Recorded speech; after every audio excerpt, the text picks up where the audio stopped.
Hello welcome guys, एक बार फिर से स्वागत है मेरे चैनल इंडियन मल्टी क्रिएटर में, जिसमें हमारा काम चल रहा है इस शिप के ऊपर। और ये शिप हम रेडी कर रहे हैं हल्के हल्के करके। बस थोड़ा शॉर्टेज है, शॉर्टेज की वजह से काम थोड़ा स्लो हो गया है, और वैसे ठीक भी है। अगर काम स्लो नहीं करेंगे तो हमें बारीकियाँ पता नहीं पड़ेंगी। अब इस बीच में ये है, कोई चीज़ की कमी रहती है तो हम उसको ठीक कर सकते हैं। तो आज का जो विषय है हमारा, वो विषय है टाइटैनिक के कुछ इंटरेस्टिंग पॉइंटों के ऊपर, और कुछ इसकी जो कहानी है, कुछ कहानी भी है इसकी जो मैं आपको बताऊंगा, कोशिश करूंगा सही तरीके से बताने की। तो चलिए शुरू करते हैं। तो ये जो जहाज़ था, जो दुनिया की सबसे यादगार घटना का गवाह बना था, टाइटैनिक। इस जहाज़ ने अपनी यात्रा साउथ हैम्पटन से शुरू की थी, जो इसको पहुंचना था न्यूयॉर्क में। ये न्यूयॉर्क की ओर जा रहा था। ये करीब 4 दिनों की यात्रा के दौरान एक आइसबर्ग से टकराया था, और इससे पहले इन्हें पहले भी करीब 6 इलेक्ट्रॉनिक सिग्नल भेजे गए थे, जो सेंट कैलिफोर्निया जहाज़ की ओर से भेजे गए थे। लेकिन इन्होंने उन सिग्नलों को पूरी तरह से इग्नोर कर दिया, और नतीजा ये हुआ, ये जहाज़ एक बड़ी दुर्घटना का शिकार हुआ, जिसमें करीब 1500 से ज़्यादा लोग इसमें मारे गए थे, और कुछ एक लोग ही ऐसे थे जो इसमें बच पाए थे। तो बचने वालों में आज भी उसमें कुछ एक लोग हैं क्या, अब कुछ थे, क्योंकि लास्ट जो थी वो एक लेडी थी, जो अभी साल 2009 में ही ख़त्म हुई है। तो मैं इसके बारे में बताऊंगा आपको, और आगे की इसकी कहानियों के बारे में भी आपको बताने जाऊंगा कि कैसा क्या हुआ था उस दिन, कौन बचा था इस पे, और क्या मंजर था वहाँ का। तो ये जो जहाज़ जो था टाइटैनिक, जिसने अपनी यात्रा साउथ हैम्पटन से न्यूयॉर्क की ओर शुरू की थी अपनी, और जिस आइसबर्ग से ये अटलांटिक ओशियन में टकराया था, तो जो आइसबर्ग जो था, वो आइसबर्ग करीब 10,000 साल पहले ग्रीनलैंड से अलग हुआ था, जो उस पानी में तैर रहा था।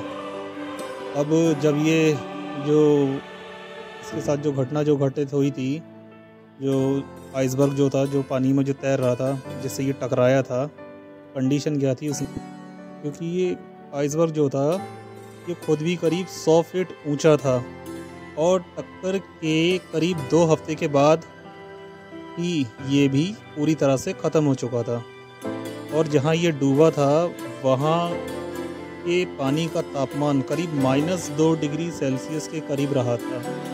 अब इतना माइनस में टेम्परेचर आपको भी मालूम है कितना हो सकता है ये, क्योंकि जब यहाँ ठंड भी अगर थोड़ी बहुत पड़ जाए, 4-5 डिग्री पे भी आ जाए, 2-3 डिग्री पे भी आ जाए, तो यहाँ पे हालत ख़राब हो जाती है। अब सोचिए कि वहाँ पे लोगों ने कैसे संघर्ष करा था -2 डिग्री के तापमान में, जब वहाँ पे हज़ारों लोग, जब वो जो शिप डूबा था, हज़ारों लोग पानी में डूब रहे थे, और जो थोड़ा बहुत स्ट्रगल कर भी रहे थे।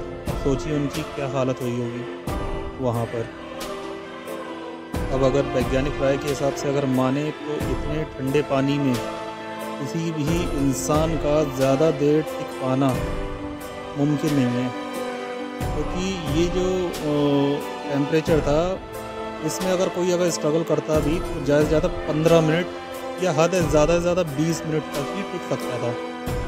इस जहाज़ के पहले भी कई मूवी बन चुकी थी, लेकिन साल 1998 की मूवी जो थी जेम्स कैमरून की, जिसने 11 ऑस्कर अवार्ड अपने नाम किए थे, और जो आज भी वर्ल्ड की सबसे डिमांडिंग मूवी है, तो इसमें इस मूवी को पूरी तरह से उन्होंने इसकी स्टोरी तैयार करी।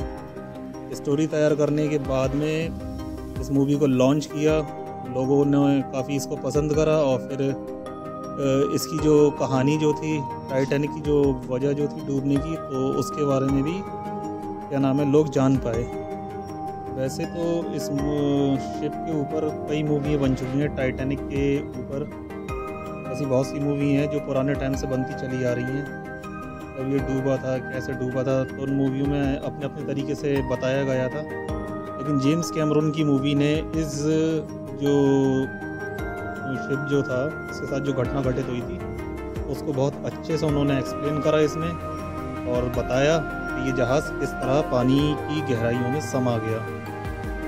और रही बात इसकी, इस पे बचने वाले लोगों में से आज के वक्त में कोई ज़िंदा है या नहीं है, तो मैं यही कहना चाहूँगा, क्योंकि इसका जो मैंने थोड़ा डिटेल जब मैंने इसका चेकआउट करा था, जो भी मुझे नॉलेज मिली, तो इस जहाज़ पे बचने वाली सिर्फ एक लेडीज़ थी जिसका नाम मिनी मिलाडेल था, जो आखिरी ज़िंदा बची इंसान थी अभी तक की। क्योंकि ये भी करीब 2009 में इसका भी देहांत हो गया, जो 31 मई 2009 को इसका देहांत हुआ था।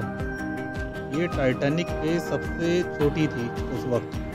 सोचिए, इसकी वक्त करीब ऐसे उम्र करीब ऐसी थी, करीब 97-98 साल के करीब के आसपास में थी। तो उस वक्त ये जो थी, ये महज 2 महीने की एक छोटी सी बच्ची थी। टाइटैनिक के डूबने के साथ उस टाइम के सभी राज इस जहाज़ के साथ में पूरी तरह से डूब चुके हैं। आज भी बहुत सी चीज़ें हैं जो उस जहाज़ के ऊपर कही जाती हैं, बहुत से मिथ हैं इसके ऊपर। कुछ लोग कहते हैं कि जहाज़ को बदल दिया गया था, उसे रीडेंट कराया गया था, जो कि उसको बदला गया था ओलंपिक क्लास लाइनर से, जो एक सेना का जहाज़ था। उसे भी वो इससे 2 साल पहले बन चुका था और उसने भी काफ़ी अपनी भूमिका निभाई थी। अब वो कई हमलों के बाद में डैमेज हुआ था, तो उसको रिपेयर करके लोगों का ऐसा मानना है कि क्या नाम है, उसका इंश्योरेंस का जो भी पैसा था वो वसूल लिया जाए। लेकिन ऐसा कुछ भी नहीं था। जो कहानी थी उसमें, जो टक्कर की कहानी थी और जो सबूत जो वैज्ञानिकों को मिले हैं, तो बिल्कुल सही सबूत मिले हैं। क्योंकि जब वो टक्कर उससे हुई थी, आइसबर्ग से जब टक्कर उससे की हुई थी, तो टक्कर होने के बाद में जिस आइसबर्ग से वो टकराया था, उस पे उस वक्त जहाज़ का बिल्कुल जो फ्रेश रेड कलर का जो पेंट था, जो उसके बॉटम साइड में जो लगा हुआ था, वो दिन निकलने के बाद भी उस पर लगा हुआ था। तो जाहिर सी बात है, वो शिप नया ही था, उसमें ऐसा कोई भी बदलाव नहीं किया गया था। अब टाइटैनिक के डूबने से सबसे बड़ा नुकसान क्या हुआ था? टाइटैनिक के डूबने के साथ इंग्लैंड की जो अर्थव्यवस्था जो थी, उसको सबसे गहरा झटका लगा था। क्योंकि इस जहाज़ पे सफ़र करने वाले इंग्लैंड के सबसे अमीर लोग हुआ करते थे। वही लोग थे जो इस जहाज़ की यात्रा में इंक्लूड थे। तो जिसकी वजह से इंग्लैंड की अर्थव्यवस्था पे काफ़ी गहरा झटका लगा, काफ़ी वहाँ का ग्रेड जो है वो डाउन हुआ। तो हल्के हल्के करके कहीं जाके वो रिकवर हो पाया। तो ये ही बस आज की स्टोरी थी, आज के कुछ एक पॉइंट थे। और बाकी ये जो जहाज़ था, ये RMS कंपनी का था, ब्लू स्टार लाइन RMS का।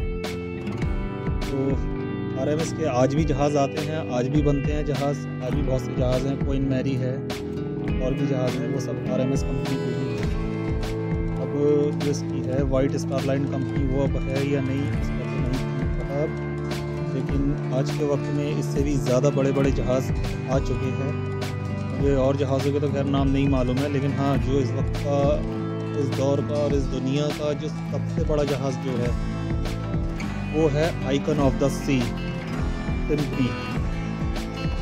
क्योंकि इसका मैं अपने और भी वीडियो में बता चुका हूँ। ये जहाज़ जो है, ये करीब 5 टाइटैनिक जितना बड़ा जहाज़ है, आइकन ऑफ द सी। इस पे एक शहर जितनी सारी सुख सुविधाएँ मौजूद हैं, वो एक शहर के अंदर होती हैं। इस शहर में 5000 से ज़्यादा यात्री, करीब 7000 यात्रियों को ले जाने की क्षमता है, जो कि करीब 40 नॉट प्रति घंटे की रफ्तार से ये समुंदर पर चलता है। और 41 नॉट की रफ्तार पे टाइटैनिक भी चलता था। लगभग एवरेज वही है, स्पीड में कोई ख़ास ज़्यादा फ़र्क नहीं है, 19-20 का ही फ़र्क है, बाकी सब कुछ सेम है। तो आइकन ऑफ द सी के बारे में आप देखना, कभी उसका भी मैं डिटेल से वीडियो लेकर आऊँगा आप लोगों के सामने, और आप देखना उस शिप के बारे में कि कितना लग्जरी शिप है वो, क्योंकि 1912 का क्रूज शिप उस समय का जो लग्जरी शिप था टाइटैनिक, उसमें भी अच्छी खासी सुविधाएं थी। First class, second class, third class passenger के लिए अलग अलग सुविधाएं थी। उस टाइम पे भी जिम हुआ करते थे, जिमनास्टिक हुआ करती थी, तो वो भी सुविधाएं उसमें थी। तो आज की स्टोरी में बस केवल इतना ही है। आपको मेरा ये शिप कैसा लगा, मेरी मेहनत कैसी लगी, अगर आपको अच्छी लगती है, अगर आप देख रहे हैं इस वीडियो को, तो प्लीज़ एक लाइक या कमेंट ज़रूर करें। चैनल को ग्रो करने में मेरी सपोर्ट करें। अभी मेरा चैनल नया ही है, आप लोगों की ज़रूरत है, बस एक लाइक कर दें, 1 सेकंड भी नहीं लगेगा उसे, और चैनल को आगे बढ़ाएं, ज़्यादा से ज़्यादा सपोर्ट करें, जिससे मेरा मोटिवेशन आगे के लिए बढ़े और मैं शिप को आगे बढ़ाने में अपना पूरा योगदान दे सकूं। तब तक के लिए आप सभी अपना ध्यान रखिए। फिर मिलते हैं किसी और नई वीडियो के साथ में।